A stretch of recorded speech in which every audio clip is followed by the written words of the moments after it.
5 HP solar pump 280 அடியில் இந்த solar pump வச்சுருக்குறோம். இது வந்து மணப்பாறை அந்த பகுதியில் நம்ம போட்டு கொடுத்துருக்குறோம். வேளாங்கண்ணி சார் அப்படின்னு நம்முடைய நீண்ட நாள் அவங்களுடைய ஃபாலோவர் அவங்க. பலவிதமான பம்புகளை பார்த்துட்டு இதே மாதிரி எங்களுக்கு பண்ணி கொடுங்க, பெர்ஃபார்மன்ஸு கரெக்டாக இருக்கணும் அப்படின்னு சொல்லியிருந்தாங்க. அவங்களுக்கு போர் மட்டும்தான் அவங்க போட்டிருந்தாங்க. பைப்பு, வயரு, கயிறு, மோட்டாரு, சோலார் பேனலு, அதுக்குரிய கான்க்ரீட் ஒர்க்கு எல்லாமே சேர்த்து நம்ம பண்ணி கொடுத்தோம். இது வந்து என்னென்னா, ஒரு பம்போட பெர்ஃபார்மன்ஸுங்கிறது ரொம்ப கவனமாக பார்க்கணும். இப்போ 80 அடியில் நம்ம ஒரு 5 ஹெச்பி வைக்கிறோம் அப்படின்னா 3 இன்ச்சி டெலிவரி 500லேருந்து 600 லிட்டர் பம்பிங் இருக்கும். அதுவே ஒரு 150 அடி 200 அடி அப்படி போச்சுன்னா 2.5 இன்ச்சி டெலிவரி கிடைக்கும். 200 அடியை தாண்டி 300 அடி போகுது அப்படின்னா 2 இன்ச்சி டெலிவரி கிடைக்கும். அப்போ ஒரு நிமிஷத்துக்கு இந்த இடத்துல பார்த்திங்கன்னா 120 லிட்டர் கிடைக்கும். 10 நிமிஷத்துக்கு 1200 லிட்டரு, 1 மணி நேரத்துக்கு 7500 லிட்டர் கிட்ட உங்களுக்கு தண்ணி கிடைக்கும்.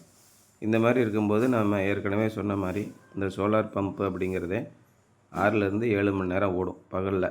அதை விட அதிகமாக நம்ம எதிர்பார்க்கக்கூடாது. அப்படி எதிர்பார்த்தோம் அப்படின்னு கேட்டிங்கன்னா நமக்கு ஏமாற்றம் தான் மிஞ்சும். அதே மாதிரி சோலார் பம்பு கரண்ட்டு பம்பு மாதிரி நைட்டெல்லாம் ஓடாது. காலையில் 6 மணிக்கு வந்து மோட்டாரை போட்டு பார்த்தீங்கன்னா கண்டிப்பாக ஓடாது. அதனால் காலையில் ஒரு 8:30 மணிலேருந்து மோட்டாரு ஸ்டார்ட் ஆகும்.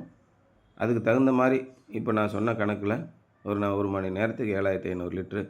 அப்போ ஒரு 6 மணி நேரம் அப்படின்னா நெருக்கி ஒரு 40,000லேருந்து 50,000 லிட்ரு ஒரு நாளைக்கு கிடைக்கும்.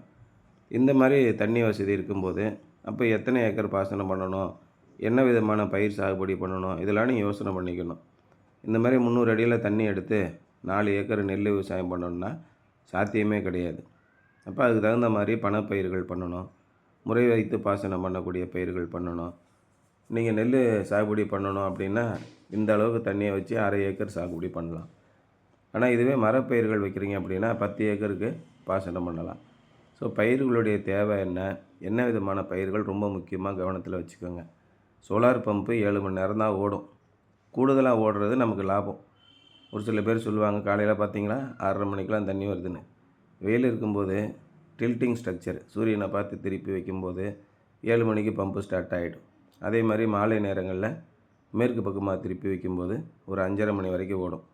இதெல்லாம் கூடுதல் முயற்சி. டில்ட்டிங் ஸ்ட்ரக்சரில் மெயின்டெனன்ஸ் இருக்குது. காற்று அடிச்சிச்சின்னா பேந்துட்டு போய் மல்லாக்க விழுந்துருது. நல்லா ஸ்ட்ராங்கான டில்ட்டிங் ஸ்ட்ரக்சர் போட்டு அதை திருப்புறக்கு ஒரு ஆள் இருந்து, இல்லைனா ஆட்டோமேட்டிக்காக திரும்புகிற மாதிரி ஆட்டோமேஷன் நீங்கள் பண்ணிட்டீங்க அப்படின்னா கண்டிப்பாக உங்களுக்கு அது லாபகரமாக இருக்கும். ஆனால் அவ்வளோ பராமரிப்பெல்லாம் பார்க்கும்போது இது மாதிரி ஃபிக்ஸட் ஸ்ட்ரக்சர் போட்டுட்டு டில்ட்டிங் ஸ்ட்ரக்சருக்கு போடக்கூடிய செலவுக்கு கூடுதலாக 2 பேனல் போட்டிங்கன்னா அதே அளவு நீர்ப்பாசனம் அதிகமாக இருக்கும். எது எப்படி இருந்தாலும் உங்களுடைய தோட்டத்தில் நீங்கள் சோலார் போட போகிறீங்க அப்படின்னா மிகவும் அடிப்படையாக தெரிஞ்சுக்கிற விஷயம், எத்தனை அடி ஆழத்தில் நீங்கள் போர் போட்டிருக்கீங்க. போர் போடும்போது அந்த போர்மேன் எவ்வளோ தண்ணி வரும்னு சொன்னார். 2 இன்ச்சு தண்ணி வரும்னு சொன்னார்னா 1.5 இன்ச்சு ஞாபகத்தில் வச்சுக்கோங்க. 3 இன்ச்சு தண்ணி வரும்னு சொன்னாங்கன்னா 2.5 இன்ச்சுன்னு கணக்கில் எடுத்துக்கணும். அப்போ எத்தனை அடி ஆழத்துலேருந்து நம்ம பண்ண போகிறோம். இப்போ இந்த இடத்துல 5 ஹெச்பி போட்டால் போதும், 2 ஏக்கர் பாசனம் இருக்குது, நாங்கள் காய்கறி பயிர்கள், கீரைகள், செடிகள் இது மாதிரி நாங்கள் பண்ணிக்கிறோம் அப்படின்னா 100க்கு 100% நம்பகமாக இந்த பம்பு உங்களுக்கு உதவி செய்யும். டெய்லி 8 மணி நேரம் 50,000 லிட்டர் கண்டிப்பாக உங்களுக்கு கிடைக்கும். 50,000 லிட்டருங்கிறது ஒரு ஏக்கர் பாசனம் பண்ணுறது கரெக்டாக இருக்கும். அடுத்த நாள் அடுத்த ஏக்கர், அடுத்த நாள் அடுத்த ஏக்கர், திரும்ப மறுபடியும் முதல் ஏக்கர். இது மாதிரி நீங்கள் பாசனம் பண்ணும்போது கரண்ட்டே கிடைக்கல அப்படிங்கிற சூழ்நிலையில் 100க்கு 100% உண்மையான ஒன்று.